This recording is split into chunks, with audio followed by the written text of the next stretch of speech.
Here we are at San Diego Comic-Con and we're joined by Walter Simonson. First of all, can you tell us a little bit about your history in writing the Mighty Thor and your experience in writing the Mighty Thor? How much time do we have? As much as you need. Yeah, here's the short version. When I was a kid, my parents had a book on Norse mythology and in our bookshelf at home. My dad had a bunch of books. It was from 1893, which is much older than I am, but it was an adult book. It wasn't a kid book about this stuff. I loved it. I love the Norse myths. I love mythology in general. I really love the Norse myths. Maybe because when you're young, you know, the Viking gods all die at the end of time. There's a big battle called Ragnarok, the doom of the gods. And, you know, when you're young, death's far enough away, so maybe it's really cool. The older you get, maybe that's a little less true. But it was still really neat. It was fascinating. And so years later, when I was in college, in the mid-60s, I discovered Marvel Comics. I found a copy of Journey into Mystery, 120, which starred the Mighty Thor for Marvel Comics. I was wowed. There was a comic book about Thor. Even though he didn't have a red beard, he didn't have iron gauntlets and a goat chariot and all the stuff in the myths, I didn't care. I thought it was fantastic. So I loved it. Not quite 20 years later, I was working in comics. I really get into comics because of that work, because of the Marvel work really in the mid-60s. Stan Lee, Jack Kirby, Steve Ditko, Don Heck, all the guys who are doing that work. Ultimately, I get into comics as a profession, really inspired by that work. And eventually at Marvel, I was offered the chance by Mark Gruenwald, who was an editor at Marvel Comics, to take over the Mighty Thor, the comic book, as a writer and artist. At that time, I'd been drawing comics for a little over 10 years. I'd been writing comics. I'd written maybe 7 or 8 stories by that time. I was really a new writer. I got in as an artist and then began writing. So I began writing and drawing the Mighty Thor. So it's very early in my career as far as work goes. And at the time, the book wasn't selling very well. And the good part about that is, if it had tanked, everybody would say, oh, well, it tanked, you know, it wasn't really Walt's fault, you know, it just went to heck. And if it did well, they'd say, wow, what a genius. Well, I worked on it for about 3.5 years. I drew it for 2.5. All together, including a little mini-series I did with Thor's friend Balder. I did 48 issues. So I loved the Norse myths. I had a fabulous time doing it. Really enjoyed it. Eventually went on to other things. And then about 17 or 18 years ago, 2007, somewhere in the early 2000s, my friend Scott Dunbier, who was an old pal from New York, but Scott called me up and we were talking and he said, how about doing and he was actually at the time, he was at Wildstorm, so how about doing your own book about the Norse myths?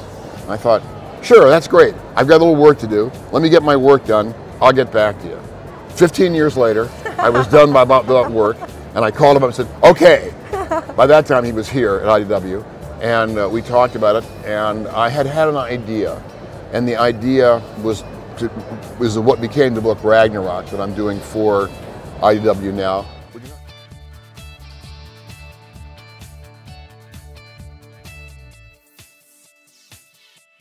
But basically, I decided to do a story. Ragnarök is the doom of the powers, or called the Twilight of the Gods. It's the end of all things when the gods and their enemies fight each other and destroy each other. And the world burns and everything, the stars fall from the sky, everything sinks into the ocean, everything dies. And then the earth rises back out of the ocean, and it turns out that a man and a woman have survived in the deep woods, and that the children of the gods have survived in the highest halls of Asgard that were not burned in a great fire, and things begin anew. So I thought those stories are already in books. You can read that stuff, you can buy a book at a bookstore, it's all there. I want to tell a story that hasn't been told.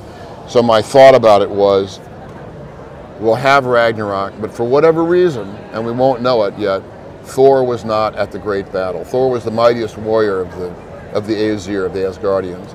And but he's not there, no one knows why. As a result, the Midgard Serpent, this great world-encircling serpent, survives, isn't killed by Thor as he is in the stories.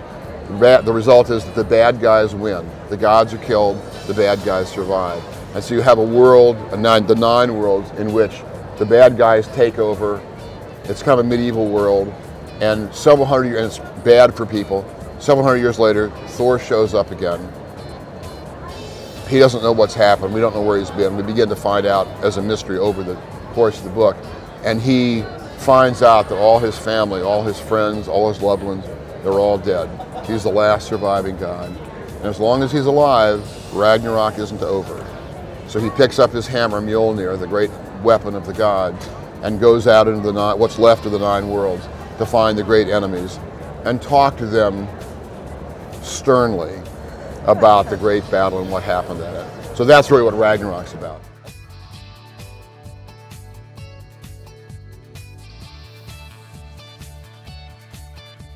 It obviously comes from a place of great passion. I love the stories, and I'm delighted to have a chance to go back and do more stuff with the Norse myths in a way that I did not do when I was working at Marvel. Absolutely. And it's also nice, I don't have to do any crossovers, I don't have to do all this stuff you have to do in mainstream comics now. Don't gotta worry about it. Yeah, I don't have to worry about it, so it's fun. Been there, done that. I have You made done it that. through. So this character of Beta Ray Bill, tell us a little bit about him and what his relationship to Thor is.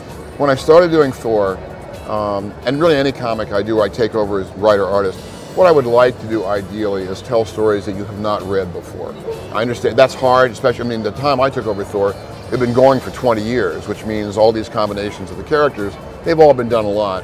And so I thought about it, and I thought one of the things in the Marvel mythology, the hammer, Mjolnir, cannot be picked up by anybody who is unworthy. There's an inscription on the hammer which sort of appears magically when it's needed and then disappears when you don't want to draw it. And it says, "Whosoever holds this hammer, if he be worthy, shall possess the power of Thor." And I thought about that, and that was on the original hammer in the very first issue of Journey to Mystery 83, which was Thor's first adventure. And it changed a mild-mannered, lame physician into Thor. They worked out more stories about that. Eventually it became more elaborate. But really in the comic, nobody had ever picked up the hammer except for Thor and Odin in those 20 years. And I thought it would be a cool story that no one's read if someone else turns out to be worthy of the hammer. So I thought I needed to design a character from the ground up who would be worthy of picking up the hammer. And that's how Bill was born. And one of the tropes in comics, and still I think kind of true, is that good guys are handsome, bad guys are ugly. I decided when I began drawing Bill, I decided to design Bill as a monster. You want to play fair with the readers, but you also want to mislead them. You don't want a reader reading your comic and going, "Oh, well, I know this is going to come out. This is going to come out over here," and then it comes out over here. You want them to think it's going to come out over here, and then you end the story here and surprise them. So with Bill, I made him a monster because I figured if he picks the hammer up and he's a monster, nobody's going to say, "Oh, he must be worthy." They're all going to say, "Damn Simonson, he's screwed up. He doesn't know he doesn't know Marvel mythology." So I designed him as a monster. I didn't say this at the time, but I have said it since. Everybody refers to it now. If you look at him, he has these front teeth and a big gap behind, a circular gap. Doesn't really have a jaw. I don't know how it works. I don't care. It's a comic book. I don't have to worry about that. It looks cool when you draw it. But that's really, I was a geology major and wanted to be a paleontologist originally when I was in school. And so we had a bunch of horse skeletons and early horse skeletons in a museum at the university where I went, college where I went. And so the head is based kind of on a horse's skull. I did not go back and look at the skull, but the horses have gaps back here. It's where the bit goes on a horse and where they put that stuff on, when the harness is on. So I used that as a model for Bill. Part of that is because skulls generally we associate with death and with monsters or horror films or whatever. But at the same time, beauty is a matter of structure, and symmetrical structure, and the skull is really the basis for the structure for human beings and for animals. And so the skull itself is not only seen from the horror context, but it really is the structure that makes beauty possible. And so I like that idea because Bill's really a noble guy, so he has both in theory. I mean, I did not expect readers to get this at all, and nobody wrote in at the time and said, "Oh, it's a horse's skull, I get it." Nobody said that. After I said it was a horse's skull, everyone goes, "Oh yeah, the horse had an alien," but before that, nobody said it. So I did a 4-part story with Bill, all of which is in this book. That was his introduction, and that was like the longest story I did during my run in the book. And really, it also involved Odin. In the Norse myths, Odin is very wise, and because of a sacrifice he made, giving up one eye, he knows a great deal, including probably the future. and what's going to happen to the gods eventually. He knows there's going to be this great battle on the battle plain of Vigrid. It's 100 leagues in every direction, and all the enemies of the gods will come there. The dead will come out of hell in a great ship made of dead men's nails, and the gods will come there when they will come with the Einherjar, who are the warriors of Valhalla. And the gods, the Valkyries, have chosen warriors from brave battles where the Vikings have died, and they take the brave dead and carry them off to Valhalla, where the dead will rise up in Valhalla, and they feast every night, and they go out and kill each other during the day, and they have these great battles, and then they get put back together, and they go back to Valhalla, and they feast, and they drink, and they have a great time. Then they go out and kill. So they're practicing up, and Odin is building up essentially an armed force to be there at the battle plane, even though in the end it's going to be everybody dies. And so, but Odin is always on the lookout, this is my feeling, for fresh blood, new warriors who will be able to assist when the final battle comes. So he's interested in Bill. Once he finds out what's going on, makes a mistake at first, nobody's perfect, but he finds out what's going on, and in the end, can I do spoiler warnings, or should I wait for people to actually have to read this? Oh, it's a really old comic. Spoil away. It's basically what Odin does, once he understands Bill and Thor gets back to Asgard, is they actually go to the dwarves who forged the original hammer, Mjolnir, and they have them forge a new hammer for Bill, so that Bill really becomes the equivalent of Thor with his own hammer I called Stormbreaker, as a tip of the hat to Michael Moorcock, who's a friend and a fabulous fantasy writer, and had a sword called Stormbringer. So Stormbreaker is my hammer. Bill has the hammer. This is the silhouette, the silhouette really of Thor's hammer. There's a drawing in the comic in the 3rd issue where I just took a copy of this drawing, changed the hammer into the silhouette of Bill's new hammer so he can hold it up and have his own hammer, have Stormbreaker in his hands. Wow. So he gets the hammer, and Odin understands this guy is noble enough and altruistic enough and wise enough to be given this kind of devastating power and not misuse it. And so in a sense, he and Thor, they're really almost like brothers. So so then they become, they're close, and other stuff goes on, but that's who Bill is. That's kind of how he was designed. That's why he was designed that way. And worked out pretty well. Oh, and the other thing about it, I called him Beta Ray Bill, which is a really goofy name. That's because I read a lot of science fiction when I was back in the 60s and 70s. And one thing about science fiction I always loved were the old pulp stories where an alien would meet a human being, and they all had the human would have a little universal translator in his belt, and you go click, and it would all come out English. They'd all be speaking English. But I thought, well, I don't know what Bill's real name is. I don't know how he would speak with that, because he doesn't have any lips. I don't know how that would actually work as far as vocalizations go. But I'm guessing his name isn't really Beta Ray Bill. But my feeling is that when they scrambled in the universal translator, that's how it comes out. There are a couple reasons for it. One is, Bill he's the guardian of his own people, and he's kind of an everyman in his own culture. He's really not, he's really an incredibly heroic character, but he's like the everyman for them. So I wanted a common name. And so I thought about Jones, and when it comes out of the translator, like Jones. But at the time, Marvel had Rick Jones, and they were doing Indiana Jones comic. My present wife, her maiden name was Jones. Her previous name was Jones before he got married. There was a lot of Joneses at Marvel Comics, and so I thought, I can't use Jones. So I thought about it, and I thought, William, Bill is kind of a common name, at least in the West. And I thought, I'll use Bill. I wanted something that sounded kind of science fiction-y. Gamma rays are already taken by the Hulk. I didn't want to do anything related to the Hulk in this.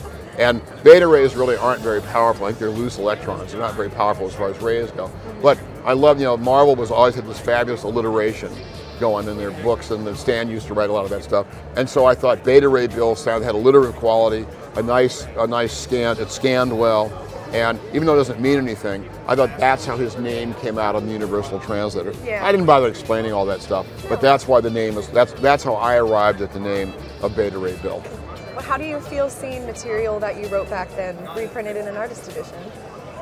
Well, I like seeing other people's stuff better. Really? I see Jack Kirby stuff, and I see it like twice up on these old pages, or I see Dave Stevens' Rocketeer, I love seeing the originals. When I was first in comics, I got into comics in 1972. I moved to New York. Back then, for all you young people out there was no web, there was no internet, there was no FedEx. We barely had fire.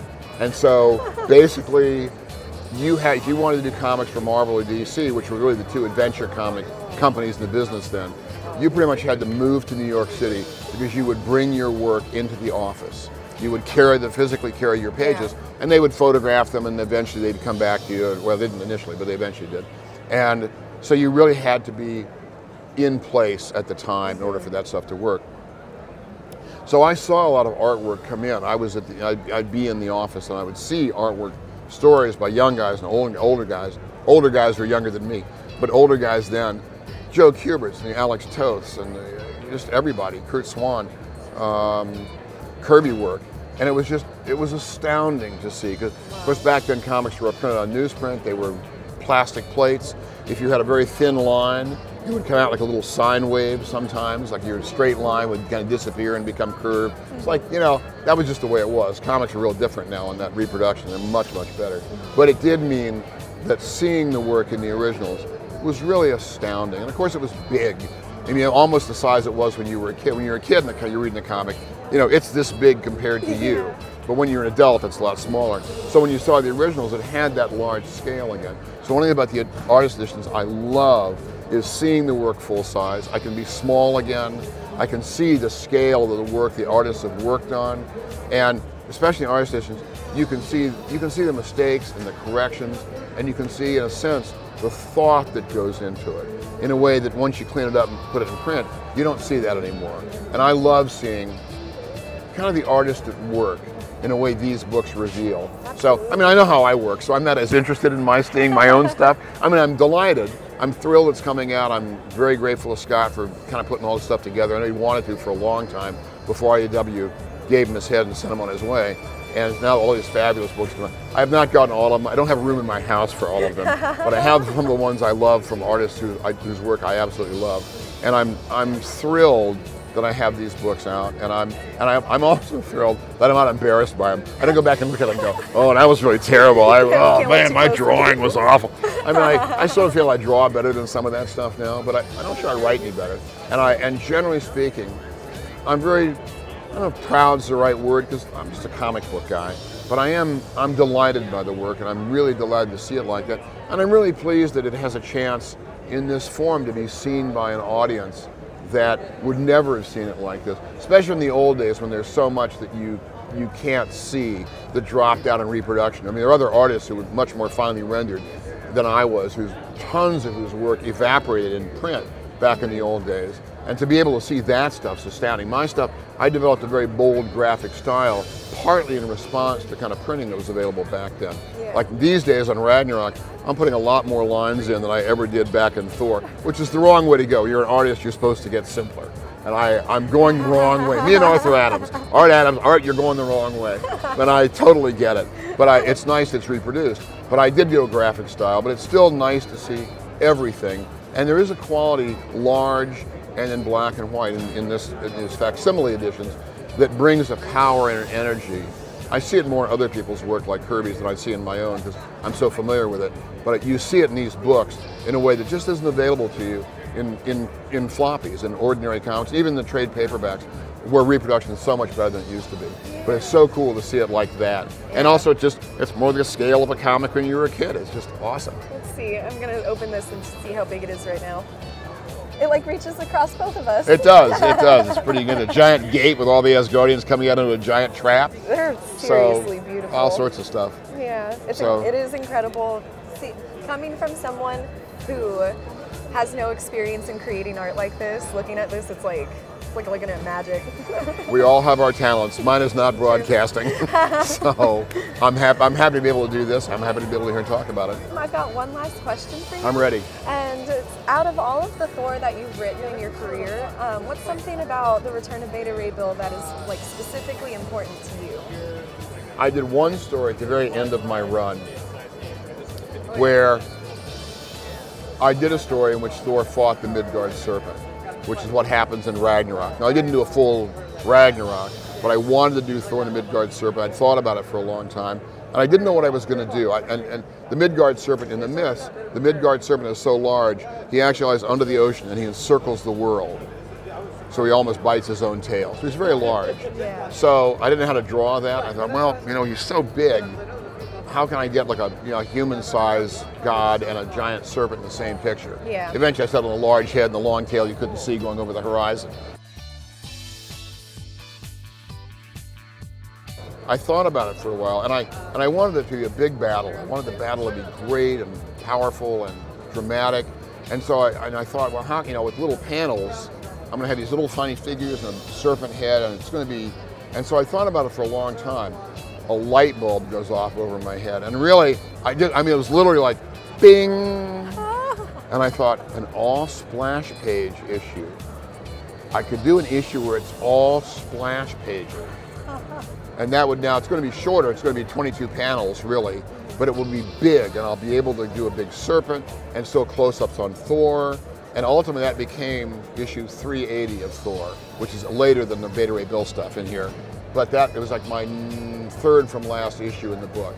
And I got to that point, and also, then I thought about it more. Large panels, I'm still going to only have 2 or 3 word balloons. They're not going to say a lot. I mean, they'll say something, but they won't say a lot.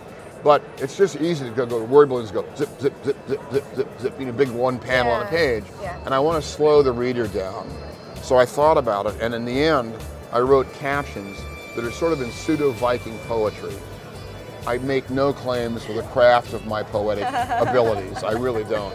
But the thing about Viking poetry is it's stressed poetry, so it's not rhymed. It does not come out sounding like some bad limerick. There was an old man from Nantucket who ran it. It's not like that.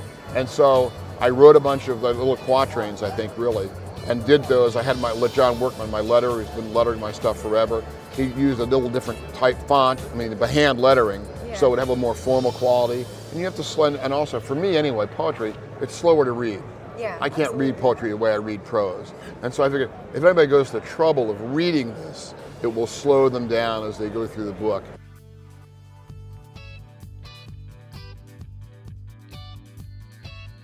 And then on the final page, I hope no Native Americans get angry at me for this. I don't mean to. I had a book as a child about American Indians, and it was about different tribes. Very simple picture book and copy, and they talked about Navajos and Navajo rug weaving.